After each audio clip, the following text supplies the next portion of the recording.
For loot, you've gotten a purple scroll that needs identifying, a wand of purify water, which has 26 charges left, a bottle of air, which is a magical bottle that gives air enough for a creature to breathe underwater or two to share, a book of Arathor's notes, and an amulet of the dueling sorcerer. It gives 15 spell resistance if you don't have spell resistance, plus 5 to spell resistance if you have spell resistance from another source, and plus 3 to rolls to overcome spell resistance, and you get 30 gold, 13 silver, and 50 copper. The bottle of air is probably going to be is definitely either going to be for Rin or Vel. Yeah, Genie. I figured you wanted the amulet.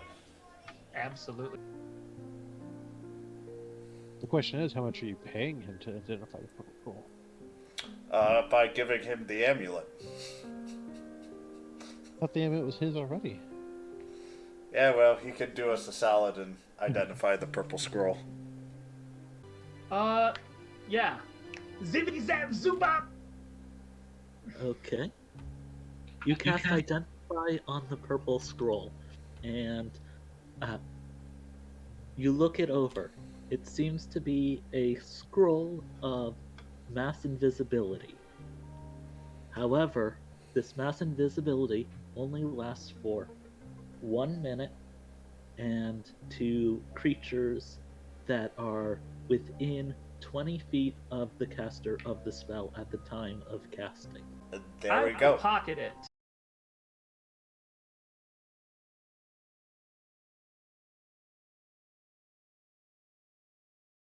You go over to this giant stone object, and it is part of a shield. There we go. Got rid of... Like a giant shield? We were playing... Giant shield that might be part of a... that used to be part of a statue, and the front side of it is a giant black scale that seems to absorb the light around it. Now this is We were this playing is the same Jackbox. scale that we've seen before. It is a lot bigger than how you've seen it before, but it is essentially the same as on the statue you defaced. Are there any sticks nearby? Yes, there happen to be sticks from a burnt out fire pretty close. I'm gonna grab a stick and I'm gonna poke the scale with it. Okay. You poke the scale with it, and you do not leave a scratch on the scale. And nothing else happens.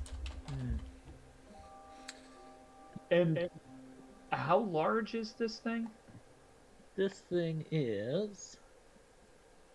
let's see... no snapping... just the shield... I'm just trying to get a rough math idea. So, that's 24 to there. That's probably right angle on 27... 7... Yeah, I'm willing to just... roughly, you could say it is about... if you were measuring from where the scale starts, which would be... you'd say that's somewhere around, like, 60 if you were measuring here. Uh-huh. But along here, it's probably around, like, between 50, 55. Now, is this straight up in the air or is this leaning over? So the it is stuck into the ground, going up and It down. used to sit there. It's been out for a while. And Ren, no, you cannot climb onto it. It is standing about 20 to 30 feet up from the beach. So it's pretty vertical then. Yes. And it looks like it got slammed into the ground, so like does it look like it goes deeper into the sand? Yes. What does the back side of it look like? Can I look at that without going into the water? Well, it's a beach over here, so it kind of goes down a little bit, so you can actually stand in the water without too much trouble. It's just it slowly drops off. I'm just gonna go to the edge of the beach, like right in here, Mhm. and look behind it. So you look behind it, and the stone behind it is eroded. It is nice and smooth. There's some barnacles and other sea creatures growing on the backside of it, and it looks like there is two little protrusions, what used to be essential to what was connecting the shield to something else that has rusted and been covered over with other things. So you say that there's there's growth on it, like water growth. Does that mean that this thing had once been submerged? Can I understand that? Yes. Okay. So somehow this thing came out from out of the water. Well, it could have been After- the tide. The tides may have rose up over it and went back down. This thing's huge. It's like 60 feet tall. Mm-hmm. That seems a little crazy. Is it a bone? Tsunami level. Who knows? The Oh, islands that's of why. all were sunken before. Madgarou, as you approach it, you can feel a pulse of power coming from the shield. Alright. You felt that power before. It's just a lot stronger. Okay, I figured. Alright. I'm going to go for broke. Let's put my ring on. Sit down. So where are the scales? It is one giant scale along the front of it. Is basically covering the whole thing, so if I sat down, I would be able to touch it with my hand? Yes. Basically, it's covering where that pink curve is. Okay.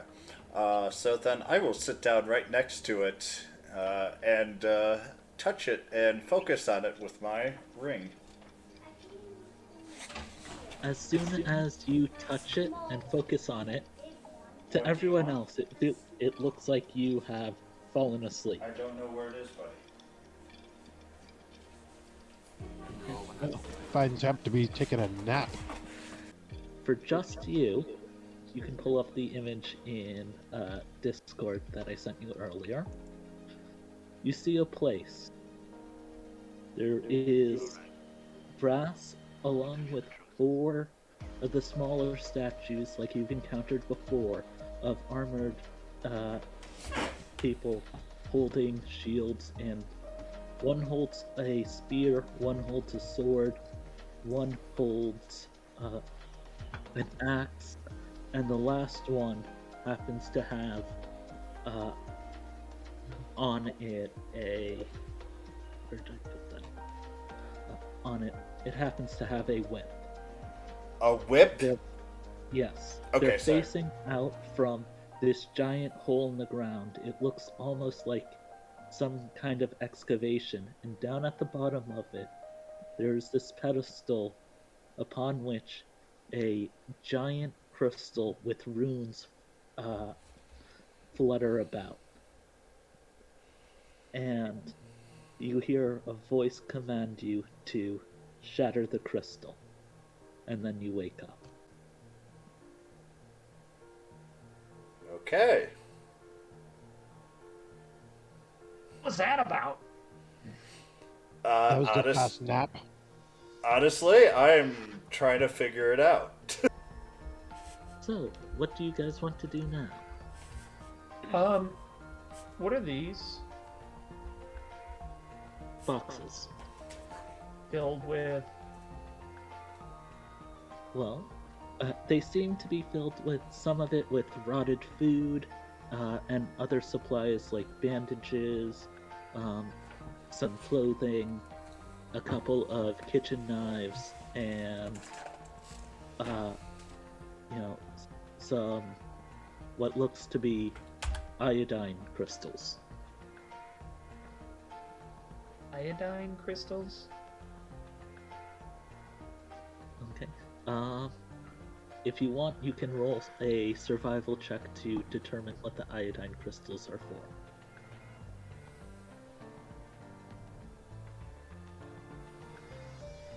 While he's looking at the boxes, I'm gonna just pick up one, whichever one looks the heaviest, not the one he's expecting.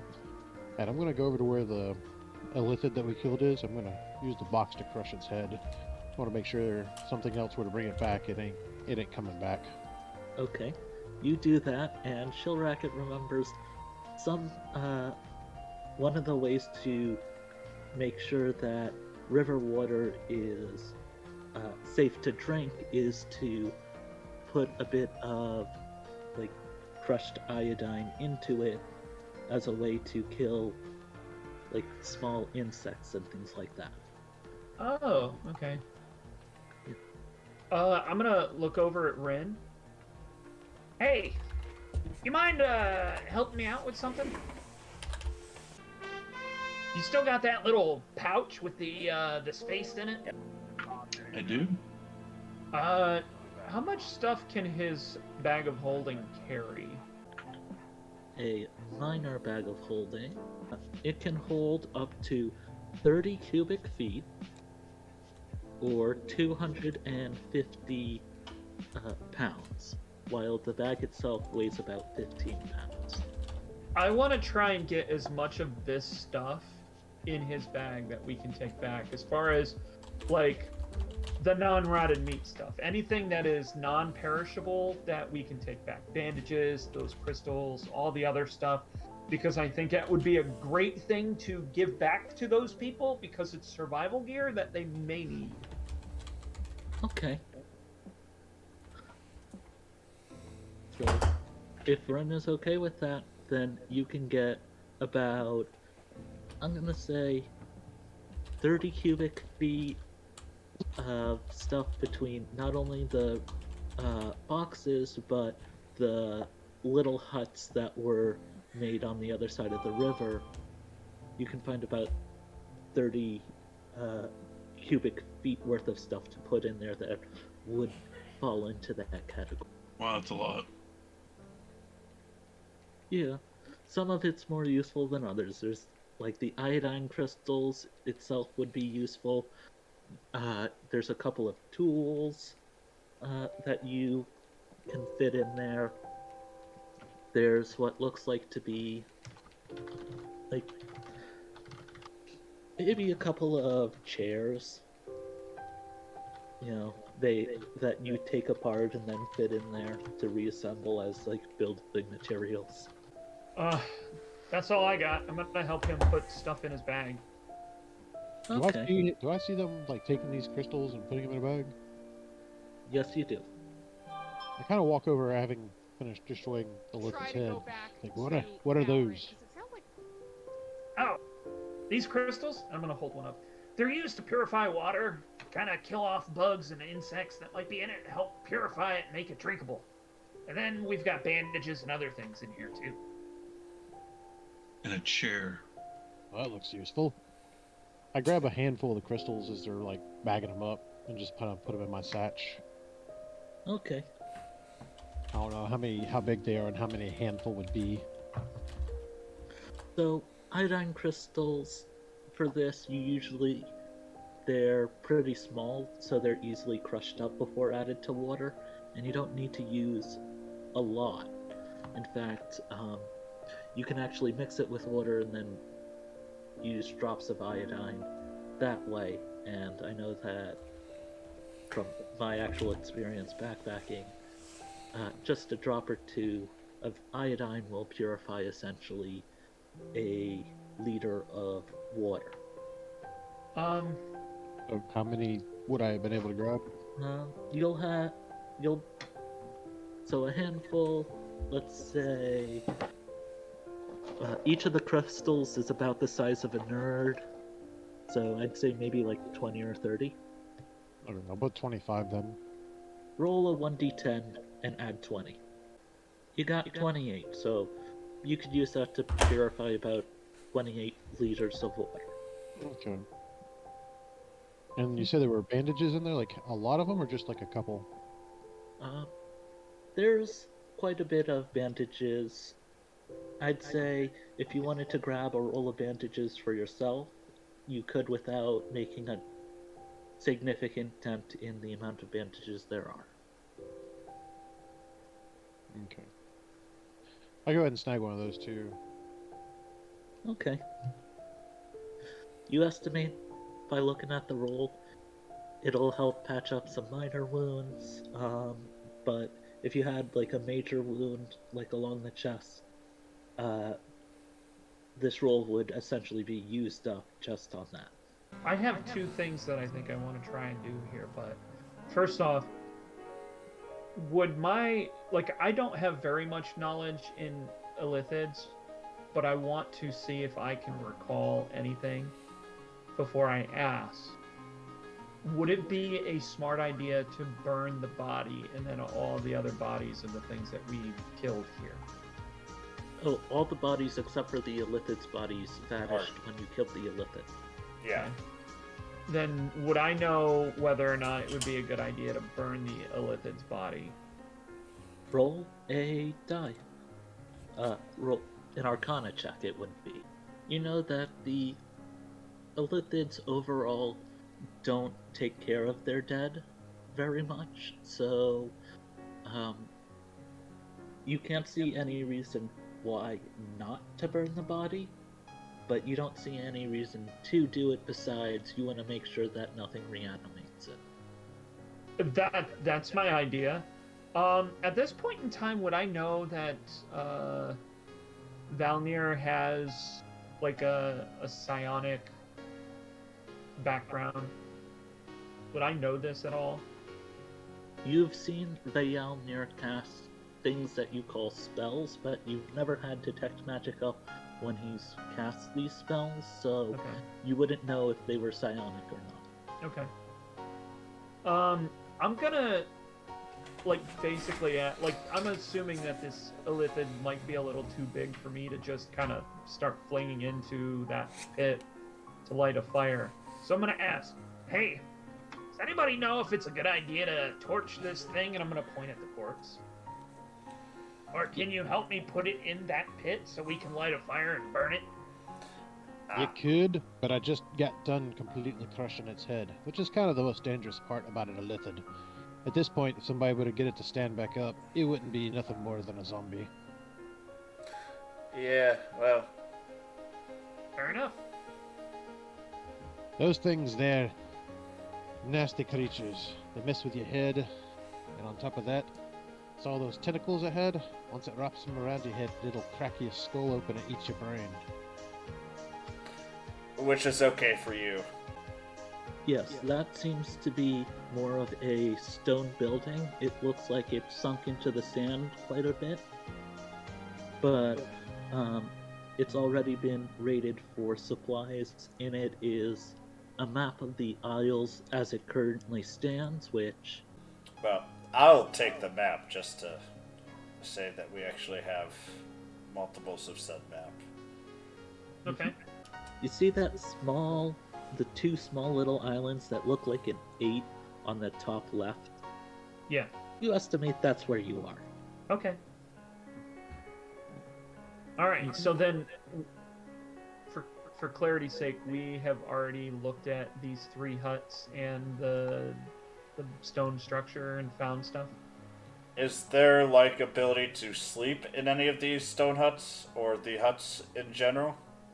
So the stone hut happens to have a bedroll that's about the size of a gnome, while these huts up here, in addition, seem to double both as storage and as sleeping huts for most everybody else.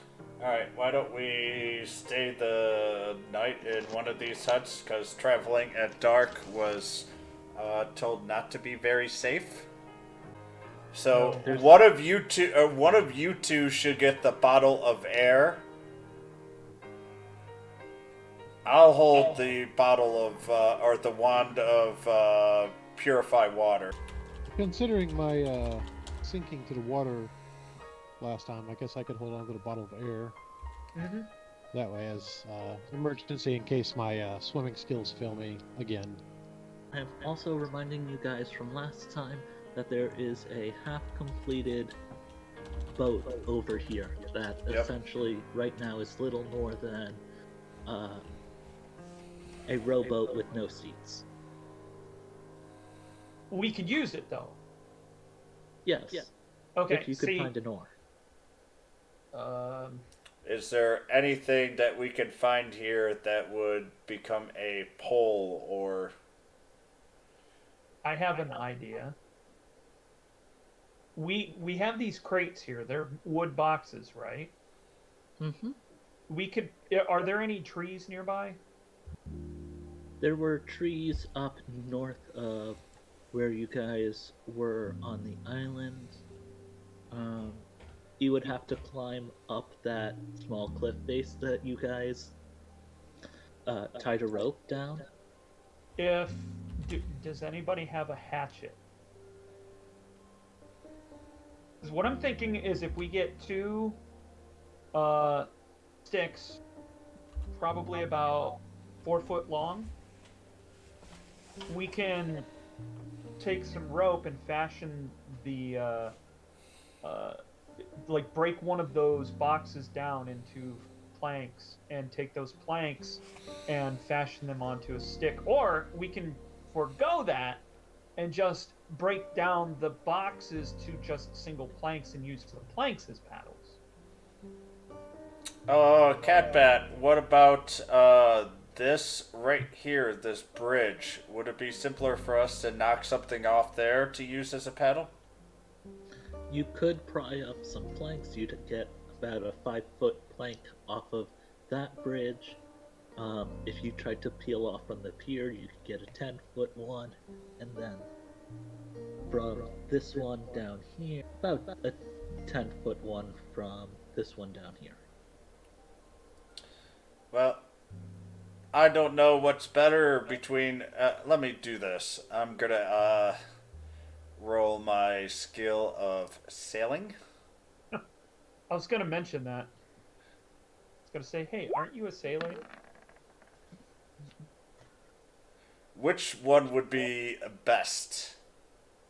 Well, they all look like they've sort of been treated. So longer is better. Alright, then let's each take a plank from... Leave the pier. Let's each take a plank from right here. Are you guys gonna try and fashion a handle from it to hold it better? Crafting, what's that? Alright, I guess I will be trying to craft. Unless if you've got one, Rin. Archaic. I do not. Alright. Let's see what I can do.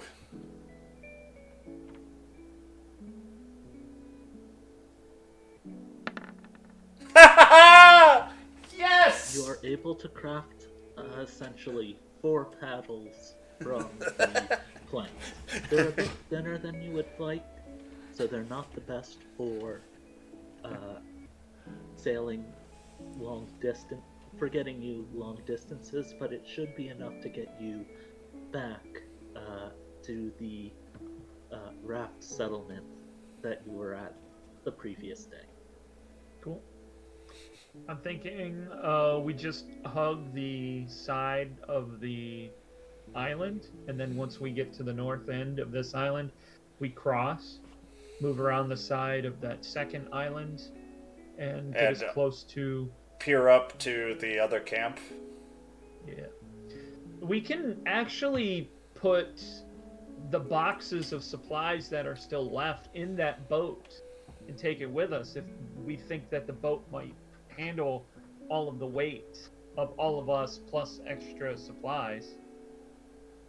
I am not a sailor, so I couldn't tell you if that's the case. How much weight is in there?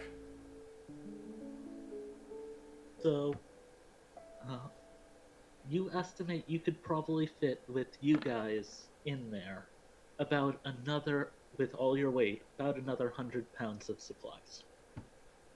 Okay, let's do that. Load the boat up with some more supplies. Yep. I guess there's nothing else we need to do here, so we load up the boat and head back to base camp. Did we take a rest before that? Oh wait, yeah, I mean we can. Yeah, let's do that. Let's do a nice long rest. Partially because I need my luck back. So I think we're gonna be pretty much. We're gonna dock the best place in this little box area. Or paddle up this way. You notice you get caught in a current that tries to pull you this way. I mean that's fine so long as we can get it to. Like, What if we check can do get we it to need? go like this. Do we need a strength check? Do we need a sailor check? You can use it. I'm gonna require each of you to do either a profession sailor or a strength check to fight against the current. So, Shill Racket doesn't help you guys, maybe even hurts you, but after getting pulled sort of down this way, you guys make it over to the other side and are fighting against the weaker part of the current, and you're making steady progress, but it's very slow. It takes you about 2 hours to go what you could probably have covered in 10 minutes on foot if you had climbed up somewhere, but eventually you make it around and you wind up right about over here with about an hour of daylight left. How long is it going to take us to get to camp from here? To get from camp, it might take you about 2 hours, maybe one. But I'm saying 2 hours because you're carrying supplies. Well, then let's walk to camp. Okay. You guys get to camp, and there's a few guards who sort of recognize you and wave you in. Some of them come to help out, but most of the camp is asleep by now.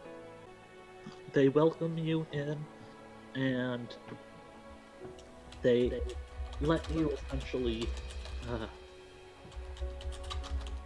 they let you rest without being bothered too much while they go through what supplies you've given them. Could really go for a hot meal right about now, personally. Oh yeah, I would love to eat a meal and then sit down and talk with Arathor. Well, it's probably too late. He's probably getting ready for bed. So, Or if not, there then we'll is wait for the morning. There is a bonfire going at the center of the raft, like usual, and you're able to get yourselves a hot meal. One of the guards actually leaves his post to make it for you guys. Oh, and he did not have to do that. Oh, you get a nice hearty alligator stew. Yum. Mhm. As far as stews go, this isn't the worst thing I've ever had. Let me see. It could have been way worse. Enjoy what you got. It's food. It's passable as food. I once got served by this bar wench in this tavern up north. I swear, the meat had to have been like rat meat they found in the sewers.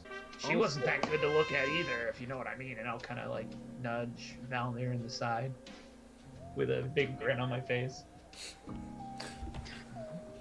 That's quite the statement coming from Shrill. Well, and if you drink from your Surprised she didn't look at you for food instead of the rats. I'm gonna look at him like, me? You know that look that Han Solo gives in the movie where he kind of like points at himself with the look of like me? Yeah. Yeah, you. That's what I look like right now. I'm assuming you guys are drinking the mead, and you notice someone has changed the flavor of it to lemon and Brussels sprout rum. Whoa! How did somebody change the flavor of my bottle? It's a barrel. Or barrel, whatever. Anyone who's touching it can concentrate for a minute to change its flavor. And they just know this? You don't know when it happened, but it had to have happened either during the boat trip or before it. Well, I definitely didn't do it. I only people who know how the barrel worked was just the companions. None of the randos should know how it works. So Yep. I'm No, gonna- this rum tastes like crap. I'm gonna look at Valnir and be like, "You serving us? I thought you had good taste." I do. Somebody spiked it. How do you spike a magic barrel? So, are you changing the flavor to something else? Oh, yeah, in a heartbeat. So, what are you changing it to? Oh, I'm gonna make it something strong. Something that you can only get in the Underdark. Something that puts hair on your chest. Okay. So, something that probably has about 30 to 40% alcohol content. Oh, probably more than that, but I mean, we can't make the actual drink itself any stronger, just the flavoring. Okay. So what he's really giving us is 70% isopropyl moonshine. Think more like Everclear. Yeah, I don't think I'm gonna drink that. I'm too soured by the last flavor, and I don't have any trust in his ability to make a good flavor right now, so I'm gonna pass. I'm not gonna say that. The fact that I see Shieldwrecker not drinking tells me that. Actually, that would be an insight check. Is insight even a skill? I No. don't think so. Sense motive. Set motive, yeah. Sure. Boop. Oh, yeah. Yeah. It tells you that. I grab his cup from him and I forcibly fill it up and be like, trust me, it's better. As I glare at him. I have no trust in him whatsoever, but since he's glaring at me, I'll timidly take the cup and sniff it. It smells like Everclear vodka mixed with rum.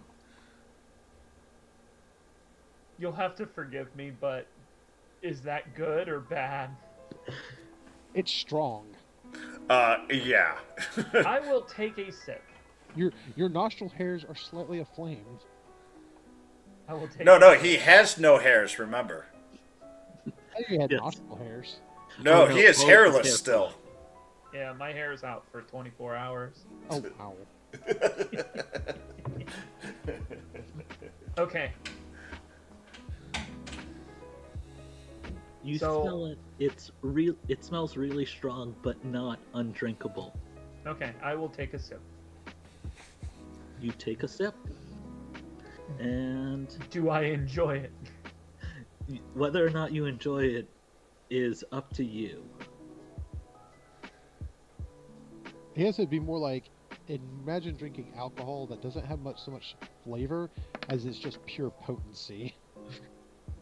I braced against the attack, rolling a fortitude check of 22. I'm gonna say I enjoy it. Okay. I'm gonna get some water and just kind of intensify it and drink it on that. All right. After I drink it, I'm gonna like do the smacking my lips, testing thing. I'm gonna look at him and say, "This is better, but don't let that mess up happen again." I'm telling you, somebody else spiked it. I didn't know who. All right. Okay. So moving on from this, in the morning, Arathor kindly welcomes you all and wakes you guys all up with a couple of omelets, vegetable omelets that are nice and hot, and welcomes you back and then he's like, "So, did you find the trip to be dangerous or not so much? How'd it all fare?" How about we sit down at your table and we'll discuss? "Oh, sorry, I'm just so eager to get my notes back." And he basically he'll let you guys follow holding your omelets to a Did table. we ever actually read his notes? No. Nope. Who's got his notebook right now? One of Or his us. notes? What's that? One of us. We never decided. I will decide that that person is me. And because of his "I'm very eager to see my notes" thing, I'm going to make myself sparse. I'm just gonna try and like make it seem like somebody else has the notes, and I'm gonna go off somewhere and I want to peek at these notes because now I'm curious. So beforehand, I assume that. Well, all right. Let me start here. Arathor, I'm assuming, is going to put Altmal as our de facto leader, since he's the one making all of the conversation. So I'm going to let it be known to Altmal I have the notes, and try and refrain from bringing it up. Kind of like, I don't know if I can do this, but I want to try and like make it seem like I'll be right back and leave. Roll a bluff check. Okay. And I'm rolling sense motive against that. Oof. Okay. Arathor doesn't know what you're talking about. And let's see if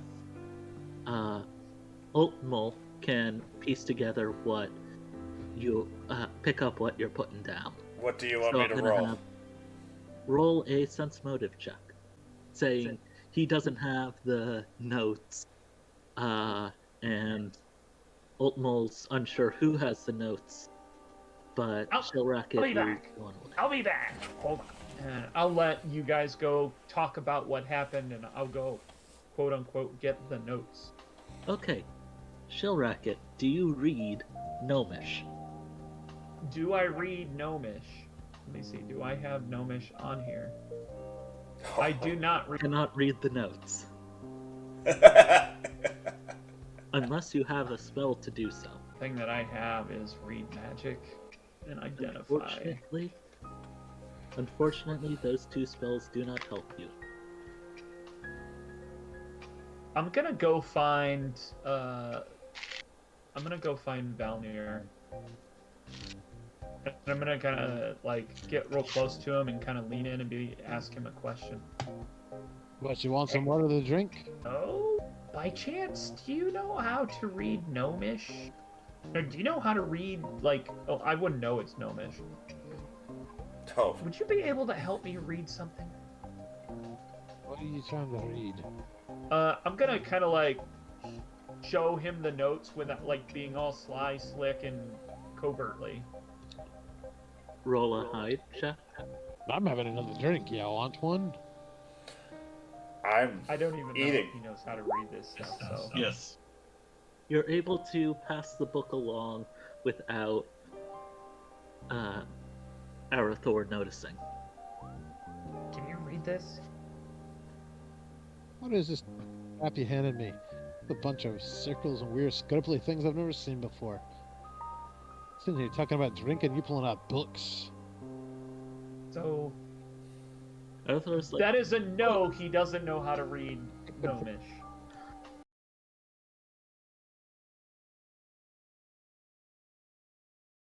"Books, did you happen to come across my notes?" No, he's pulling up some garbage he found back at the town we were in before.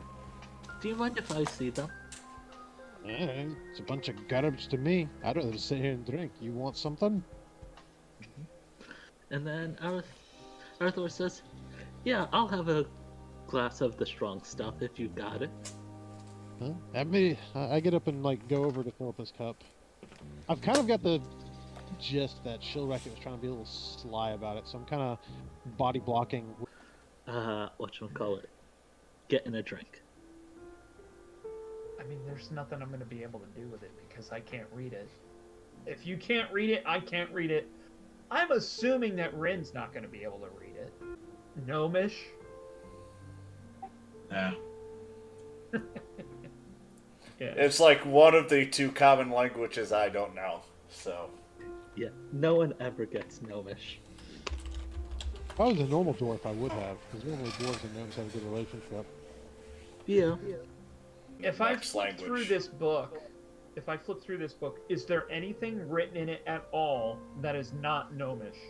Yes, there happen to be a number of the ancient runes copied into it that you saw back in the cove, and a couple of them that you've seen around here and there, like on the Coral Bridge and some stuff like that. But So They he's been researching the glyphs. yes, Hmm. you know, since he does happen to be an archaeologist, that lines up. Okay. Well, I suppose I'll go ahead and give him back his book. I'll be like, here, I found it. Arthur thanks you for his notes, and he says that, and he says basically, I'm so glad to have my research back. Now I can finally pinpoint exactly where we are on these islands, and hopefully, maybe I can identify a trade route that might, or where it might be good for us to head to if we want to get off this island. We've talk. got a boat. Yeah, I was going to say, well, we've got a small boat, but on the side note, I would like to talk to Arathor about the creature that we faced and if they recognize said creature or the undead along with it. So you want him to identify the illithid. Yes. The illithid whose body was destroyed. Well, no. I want to know that they got chased away from that settlement. I want to know if they were chased away by the illithid. So, Arathor confirms that yes, they were chased away by the illithid. He says that there seems to be some sort of, power source that's messing with dead bodies and remains in the nearby area. He was actually searching something similar to that, and he's close, and he's like, going over his notes, he's like, there was a really small island that he was working on for a while, and he uncovered a crystal before he got captured. He thinks that the two might be tied together. What is that crystal? Or do you know where was that crystal? And can he describe that crystal? And does that make anything with the vision that I had? So he said that it was a very small island, and there were about 4 statues on it facing out from where his excavation site was. Did they? The crystal was sort of floating above a shrine, and he hasn't been able, or his team hasn't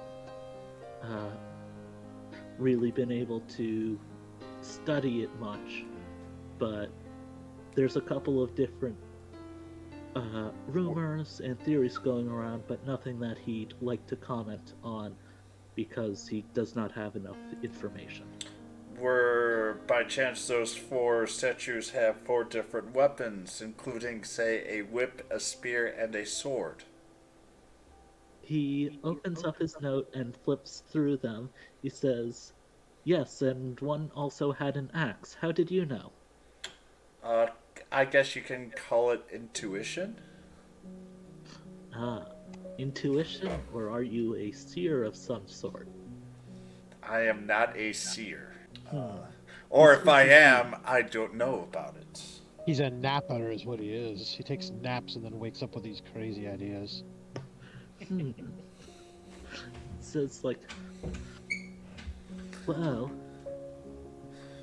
I might be able to help with that, but I'd need to do some more studying first, and unfortunately, I don't have the tools to really explain any of that yet. Okay. And then he looks through his notes a bit more, and he's like, "You guys wouldn't happen to have a compass or any other, or some uh, other, anything like that with you?" Anything like a compass? I'm actually checking because Or any navigation tools? I lick my finger and stick it in the air to see if I can feel which way the wind's going. I have the map of the islands, but that's about all I have. No, uh, nothing like a sextant or a compass? How expensive those things are? Yeah. Those aren't for low-level adventurers. I don't.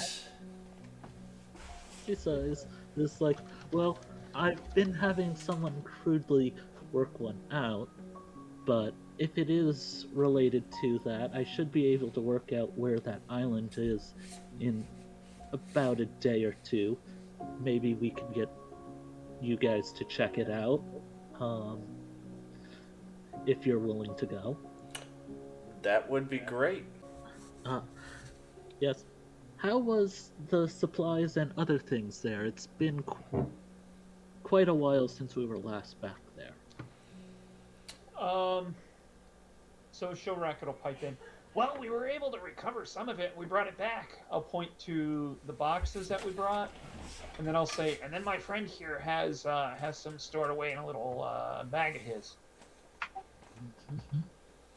I'll open the bag and take the items out. Okay.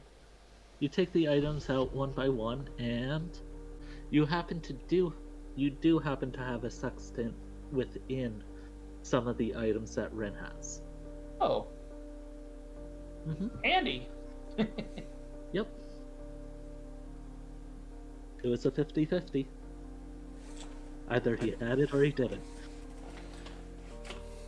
Everything's 50-50. Is this what you're looking for? He takes it and he's like, "Oh, yes, I was looking for one of these. With this, I'll be able to pinpoint where I am and take the measurements needed to direct you towards the island where I was excavating. However, I didn't get to study the crystal or the area around it very much. We had just uncovered essentially the crystal and the platform underneath it before I was captured. I didn't even get to read or copy down any of the inscriptions below it. If you could copy the inscriptions down, I might be able to read what it says and get some more information about what's going on." Does anyone have any paper or anything to write on? That reminds me of something that I had a conversation with Catbat about this weekend. Cat, you told me that we had that paper that had the sticky thing on it. Yes, one of the magic items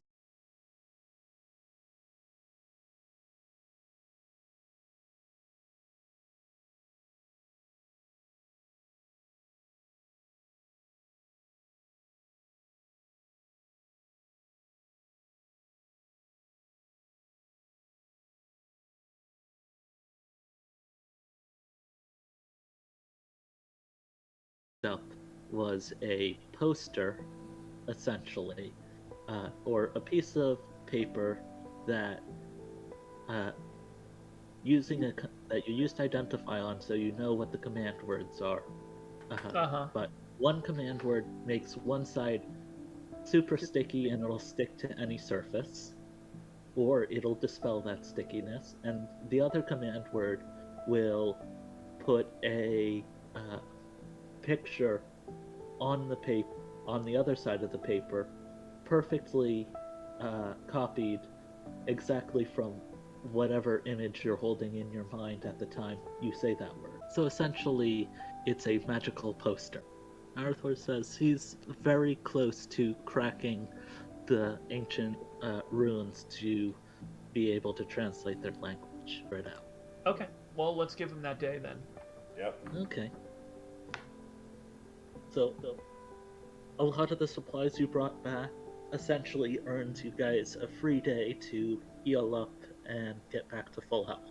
By nightfall, Arathor comes back to you and says that it turns out that the island I was excavating is relatively close.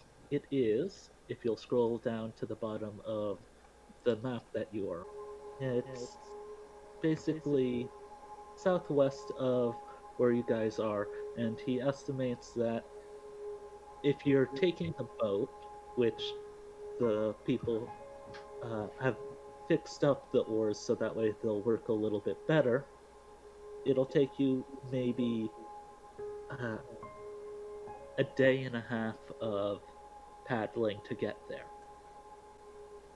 Okay. And to get to the camp that we were at, how long would that take? To get back to that camp over there, that would take you about, I want to say half a day. Actually, maybe 2-3 hours with the fixed up oars. So here's an idea. How many people can we carry in this boat at a time? Now that they've kind of helped fix it up a bit or whatever.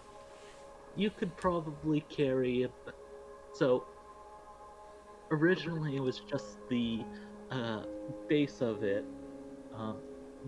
It was meant to carry a lot more people, but due to its low walls and everything, you'd probably be able to only carry about 5 to 6 people, maybe 7 depending on weight.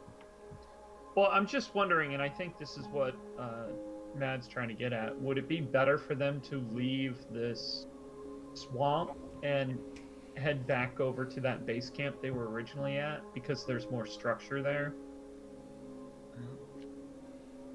Maybe I'm misinterpreting. No, well, that I'm kind of saying, hey, look, we could send some people here, and then, we can either stay the night or try to find someplace else to camp and then go to the island. We know where this place is. Mm-hmm. Right. And it's not quite a halfway point. But I'm gonna need a sailing check to see if you guys think of it. Okay, so well, you're not getting a sailing check from me. That's always on me. As I'm the only one. Oh, Valnir's got profession sailor. Well, Well, you think if you use the current through this channel, you might be able to pick up some speed and get there to the island faster. Valnir also has the same thoughts, but Valnir doesn't know exactly how fast it would be or how much time it would cut down. Itmal thinks if they ride the current, they could probably get to the island in about in half a day, if the currents favor. yeah, I will bring that out to the group. okay then. Okay, so that's your plan of action. Yes. I'm gonna require you guys to do another profession sailor check or strength check for while you're in the current to see if you're able to direct the current. The wee one can stay by. The wee one can wait. He didn't do much last time. He's doing more than me this time. Mm-hmm. So 3 successes, you guys are able to make it to Hey. here roughly about an hour after lunch. Big island. Well, considering 60 feet is essentially 2 rounds for you to cover, it's not that big compared to the other ones. Yeah. Okay. Three rounds for some of us are short legs. Yeah. So essentially think of it about quote-unquote 5 feet on this map is about 60 feet. You make it to the shore over there. And I guess that's closer. you guys want to roll spot and listen checks? I already did the spots. You guys don't really hear anything, but you're able. Bryn and Utmal and Shellracket are able to see there's a couple of humanoid skeletons around the pillars, sort of like guarding. Is there a chance to be able to hide? No, it seems to be the island seems to be just one giant hill, and there's not really any terrain to hide. How tall is the grass? The grass is maybe about a foot tall. And I'll just put a You guys are able to see there's these humanoid skeletons, which are the really weak ones that you fought up against in the cove that went down in like 1 to 2 hits. The stairs seem to be made essentially from dirt, and they're made for essentially people with a shorter stature, i.e. gnomes.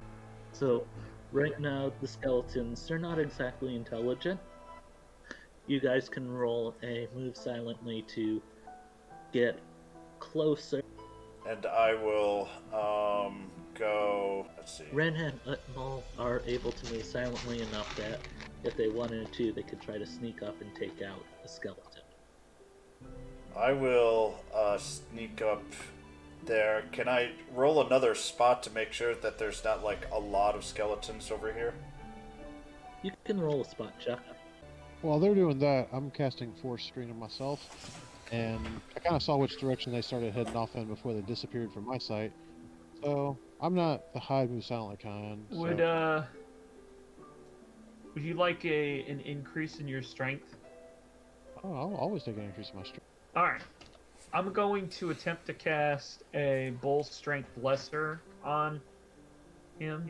I'm essentially casting this as a level 7, which means he's going to have +1 to his strength for 7 minutes. So as you approach, you notice that there's these 4 skeletons here that are trying to look alert.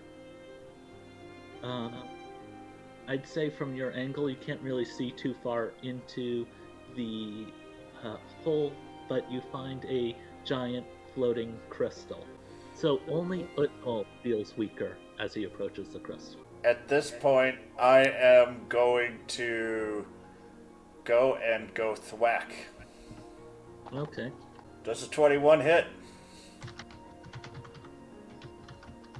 A 21 hits. I have power up, so I will get +2. So 5 + 2. Okay, 5 plus 2 is 7. That is enough to defeat that one without an alarm. And I'll keep walking. Oh, I'm gonna walk up and just taking my fist and just smashing the one I walk right up in front of. Like as he's looking one way, I just kind of come up and just cold cock him. Roll to hit. Just because he's unaware of your presence, you're able to knock the skull off of this skeleton and it crumbles. Nice. Alright, since we're still a sneaking about, I will go towards that one. Okay, as you cross over, essentially between the statue and the staircase up at the top, you're able to see the what looks like an undead illithid, like what you fought, with its body slowly stitching back together, while there happens to be another illithid sort of touching the crystal and chanting a little bit which seems to be bringing this other Illithid back. Yeah, they noticed Valnir, and everyone roll initiative. So, one is an undead Illithid, which is the one southmost, and the other one happens to be a currently alive Illithid touching the crystal and chanting something and I'll attack. okay, roll the hit. You hit, and you delete it. Yay. I'm gonna come up to this one and punch its head. Okay, roll the hit. Okay, and you manage to delete this skeleton. Okay, this Illithid goes. It manages to spot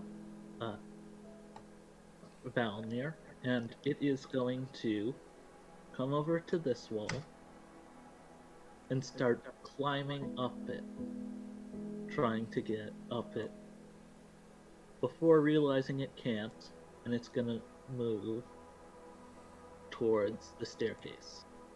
I think the first thing I'm gonna do is move to here. Now, if I move to this square and I look down to here, The crystal is about 30 feet tall and it's floating about 20 feet above the pedestal, which is about 5 feet off the... which is about maybe actually 2.5 feet off the ground. I'm gonna cast the Akbar's lightning bolt, and I'm gonna pick somewhere on this wall and somewhere on this wall, and I'm gonna have it pass through the Illithid and the crystal, and I'm going to cast Akbar's voltage arc using the wand and Nahal's to replace it. I roll it so I'm level 4. Okay, now roll to overcome spell resistance. Your spell is not dispelled.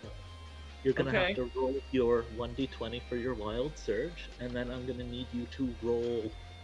You cast the spell, it manages to hit, and I'm gonna need you to roll damage. You dealt 1 damage to the Illithid.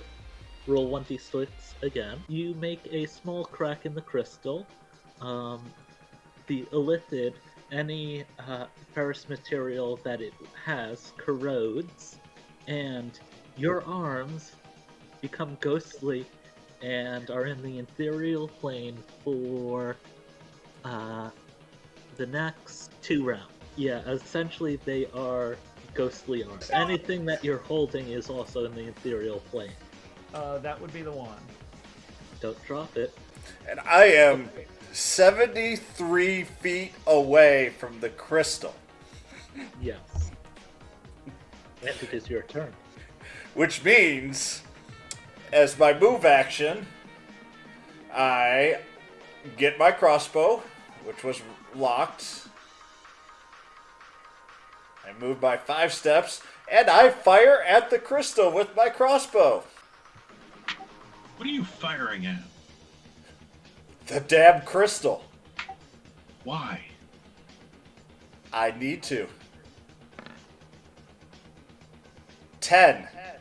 You hit. It is an object that is not moving. 8 damage. Okay. You manage to get a huge crack going through the crystal. Another shot or 2 like that, and it'll crack. He's gonna do a sneaky. He's gonna summon. He's gonna move. Stop what he's doing. Move. 5 feet away. As he moves, this zombie Illithid here stops having its flesh knit together. The skeletons were just summoned, so it skips their turn. And I tell Rin, I'm destroying the crystal first. I do a spot on the crystal. So you look at the crystal, and there's a bunch of runes that you can't really identify scrolling through it. And besides that, you can't really see much more. The crystal seems to be a eerie greenish black color. that sort of moves in like sort of like it's filled with a cloud of green smoke that's shifting inside it, but besides that, you can't really tell much about it. I'm just gonna move there and hold. Okay, so you're not going down the stairs. Nope. Oh, I double moved. Okay. This Illithid down here, realizing its mistake, yes, it did. I mean, it's going to be subject to electrocution then. Okay. It still has spell resistance, so it might ignore it. So roll to overcome its spell resistance. Okay. I'm assuming probably not. Nope, it's able to work the electricity around it, disrupting the spell as it passes through. So does the spell cancel then? The spell is still going, but if you lose your concentration, it's going to drop. Okay. It just doesn't affect the lift. I will attempt to maintain control of my spell, so it's a DC 12 plus, so it'd be 13. Concentration check. Huh. You maintain it. Okay. Position. But I'm gonna... It's still hitting the crystal. Okay, so roll for damage on the crystal. Hey! 2 damage to the crystal. I can't do anything else because my hands are in the ethereal plane. I have one more round of that. Yep, and Elturnal goes. Cock and reload. Okay, trying to hit the crystal. You hit. 8 damage. The crystal is cracking. It looks like another solid hit or even a glancing blow might cause it to shatter. So this guy's gonna go. He walks around going on up. Then the skeletons are gonna go. Okay, that's their turn, and Rin goes. Move there, and I'll hold. Okay, I'm gonna keep going like I've been. Let's see, 5, 10, 15, 20. this Elizabeth's back is going to move. I'm going... Well, I gotta concentrate first, so let me do that. Oh! Spell failed. Fail. Actually, I'm just gonna stay right here, because they can't get to me from here. So I'm just gonna stay right here. Okay, And, since I don't have my hands until afterwards, I'm gonna wait and get my hands back. okay. After you're done with your turn, your arms appear. Yay! Cock, load, and... An 8 misses. This Illithid is going to go. I'll just follow here. They have to come up through me, which is kind of the plan. So I'm kind of good where I'm at the moment. I guess I'll go ahead and take this turn and do another buff spell off screen. I guess I'm going to do biofeedback, 4 points on it, and that'll boost it to, instead of a 2 damage reduction, up to a 3 damage reduction. And now he is within range to do a Psychic Blast. So I'm going to need Rin and Valnir to do a will check. You know. So Rin is stunned for 5 turns. 5 rounds. I'm gonna break out the wand, and I'm gonna wand Nahal's Scorching Ray. So I'm going to blast this skeleton with a Scorching Ray. It's gonna shoot at least a minimum of 1 ray. Okay. The ray's going to deal 46 points of fire damage with a ranged attack, a ranged touch attack to hit. I get a +3, so I'm casting it as though I'm level 5. Okay, the second thing I need to do is check to see if I surge. Nope. I do not. Roll your surges. First off, your clothes become uncomfortably tight, and your charisma and strength scores are swapped for the next day. It's 2 to my charisma for the next day. That means all of my spells are gonna suck. Oh, so I didn't even hit him. I don't think. I'm assuming I don't hit him. Well, So I have to make a ranged touch attack to hit and deal 46 points of fire damage. you'd be surprised. It hits. He's taking 8 fire damage. Alright. Ugh. It's another lock and load. You can hit the broadside of a barn. Barely. That's. I think all my rolls have been 10 with that. Okay, roll damage. 9. Okay, you shatter the crystal, releasing a wave of energy. This force makes everyone feel uneasy before it dissipates as shards of crystals explode into the excavation site, hitting and damaging anything that is lower than 25 feet below ground level. And anything that is undead ceases to be. And this last guy is taking 23 damage. Now that the crystal is shattered, you feel stronger. Your breath weapon, the lightning damage, gets increased. I believe it was 1d4. Yep. It's now 1d6, and you can also do 1d6 negative energy damage in addition to that with your thing. You also feel like there might be more to it, but you do not have the time to explore it. Hold my focus on the ring slightly, not like heavy focus, but just. I got bad news. I can't cast spells until this effect wears off. Now that the round is over and the crystal is shattered, you guys feel a rumbling, and then all of a sudden, it's like the ground pushes upwards. I'm gonna need everyone to roll a reflex. Valnir does not keep his footing, and I'm gonna need you to roll another reflex to avoid tumbling into. Unfortunately, you fall down. That'd be Genie Lou. And you are going to fall roughly. Let's see. That's 45 feet. So you're reducing that by 3, I believe. Yeah. That takes the sting out a little. I tried. Ren to roll a will check to overcome his stunned condition. Nope. And he does not. My god, the dyer's terrible to me. It just feels like the island has moved up a lot. Yeah, we'll go ahead and Okay, you stand up. and my standard action. No, don't go over the 11. Okay, so you're moving away from the elliptic. I'm gonna flex. Do you like my muscles? I'm going to flip out one of my non-magic daggers and chuck it out. I am a strong man and you are a girly man and I'm throwing a dagger at you. And it misses. I actually think I can see him from where I'm at, and he's still within my range. Okay.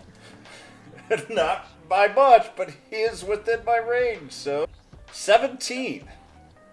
That hits. 11. This illithid seems about halfway done. The illithid, seeing Valnir here, thinks, you know what? You're probably closest. He is going to shoot a ray at you.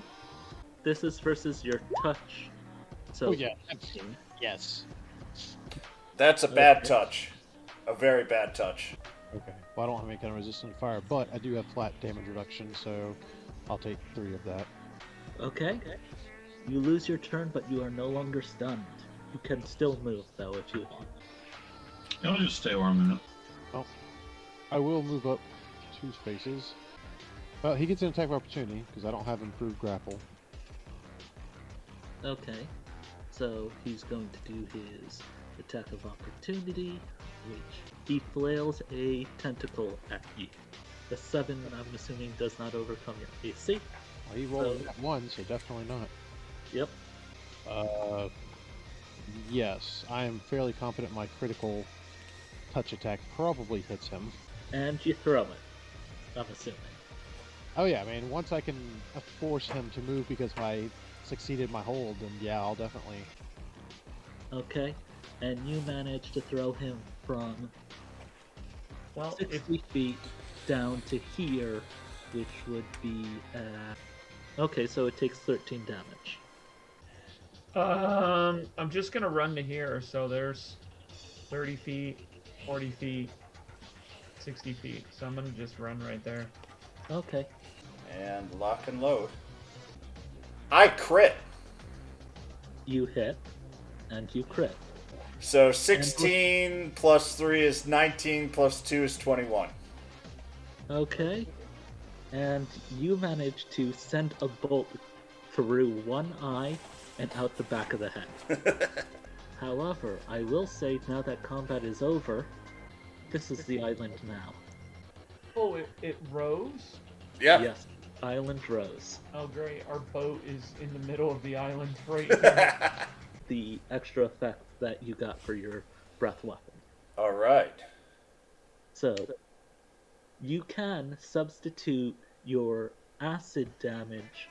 Instead of doing acid damage, you can now change it to electric or negative energy. However, you lose the bonus to the bonus damages if you do so. I lose both bonus damage or the one I... You lose both bonus damage, and it gets replaced with a bonus for acid damage of that would be equivalent to one of them. So you essentially get to switch up your breath weapon a little bit.